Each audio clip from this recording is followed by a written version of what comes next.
દેશના પૂર્વ વડાપ્રધાન અટલ બિહારી વાજપેયીની જન્મજયંતિ પ્રસંગે જિલ્લા ભાજપ દ્વારા પુષ્પાંજલિ, કાવ્યાંજલિ અને સુશાસન દિવસની ઉજવણી કરવા અંગેનો કાર્યક્રમ અમરેલીના દાદા ભગવાન મંદિર ખાતે કેન્દ્રીય મંત્રી પરસોત્તમ રૂપાલાની અધ્યક્ષતામાં ઉજવાયો।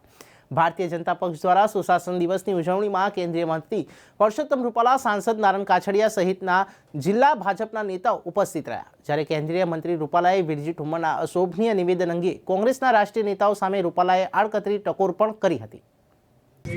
આજે 25મી ડિસેમ્બર પરમ શ્રદ્ધેય અટલજીને યાદ કરવા માટેનો દિવસ તરીકે આખો દેશ સુશાસન દિવસ તરીકે ઉજવે છે।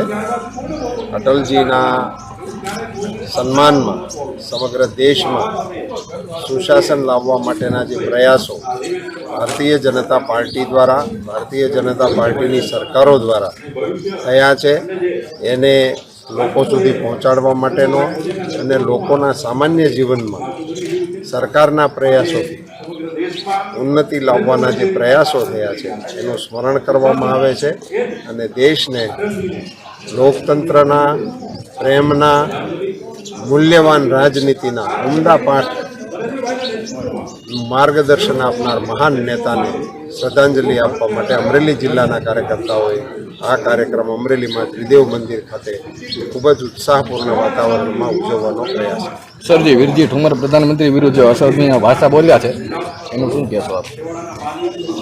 અમે તો સુશાસનની કલ્પનામાં ચાલીએ છીએ, દેશની સુખાકારીની કલ્પનામાં ચાલીએ છીએ। કોંગ્રેસ પાર્ટી પાસે આવા કોઈ વિષયો નહીં હોવાને કારણે, અથવા તો એમના નેતૃત્વ પાસેથી એવી કોઈ પ્રેરણા નહીં મળતી હોવાને કારણે, અથવા તો એમના નેતાઓ પાસેથી જે મળતું હશે તે આવું ગાલી ગલોચનું કંઈક મળતું હશે, એટલે એનું પ્રદર્શન કરે છે, અમે અમારું કરીએ।